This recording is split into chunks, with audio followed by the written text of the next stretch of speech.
Jeff, is it time for an update? Let's talk about what's going on down at City Hall. I feel like this is your lightning rod.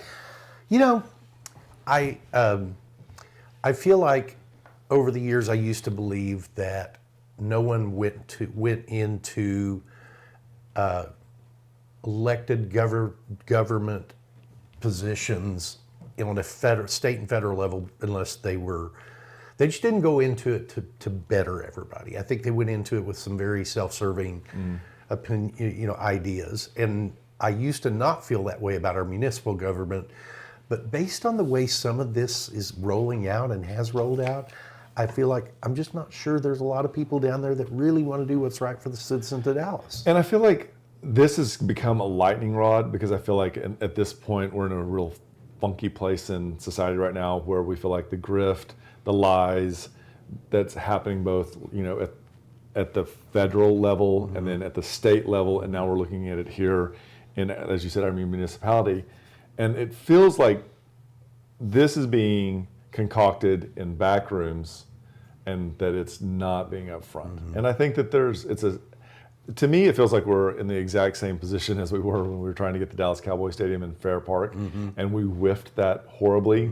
I feel like we're on the cusp of whiffing this as well in a bigger way. And when we left off last time talking about this, we were talking about that that trove of emails that they had made it out to a reporter at the Dallas Morning News, but they really hadn't been released to the wild yet. Right. And one of the big things that came up in those emails was the fact that city officials were talking with multiple people involved with the sports arena as early as May of last year. And now it has, since we talked about this last, Rick Welts, the CEO of the Dallas Mavericks, said in a recorded interview that he was in a meeting with our city manager, Tolbert, and she said to him, our city can't afford to keep City Hall. And it was in the context of a discussion of that he was saying, we really need to have 50 acres of contiguous space to put together and that's just not available downtown right now. Correct. And apparently her comment came as out of that, and that could be where this all started. See, to me, it makes me question, did she share that information with other entities? Were there other business owners that have expressed interest in needing a tract of land that's 50 continuous spaces? Did she share that with them? Or is there yet something else in the background where she's being told, you need to go approach? Yeah. Like, are there instructions at hand? It doesn't read right to me. The fact that she won't take interviews, I think is really odd. The fact that you had said that there was a press conference where they said no questions during, that there'll be a question and answer afterwards, and that after they just packed up and left. I mean, what you're saying doesn't line up with what your words are. Yeah. So, and there's another part of this that's kind of come into play also, and it's that two things. One is they just started tearing down the Kay Bailey Hutchison Center. They just started that last week. Right. But there is not a plan. This is brand new news. There is not a budget. Yep. They do not know what direction they are putting it. It's just as though somebody is pushing this process forward. And even, CEO Rick Wells said we're on a timetable, meaning they've got to make a decision. This decision is supposed to come to the city council in May about whether to tear down City Hall or not. And see, if we're letting them wag the dog, they are the tail. They should, did I say that right? You may want to edit that. I may have messed that up. Leave it. I just think that there is power on who's going to make this decision, and I feel like we're letting them make our decision for us. The something that two city council people that are against this have said is they want to have an independent third party do an analysis on the building because there's been so many inconsistencies about the report that was AECOM that AECOM did. They want to have an independent company who has no interest and that will make no money off of whatever outcome there is, and which has not happened yet. And this, I mean, even to the point that this AECOM had previously paid over an $11 million settlement to the federal government because they had given bad information, false cost estimates for public buildings after Hurricane Katrina. I think that they were hired because of that. Because Potentially. they will bend the numbers. It's also interesting to see that AIA, American Institute for Architects, actually 10 of the former presidents have come out and said that that report is not credible.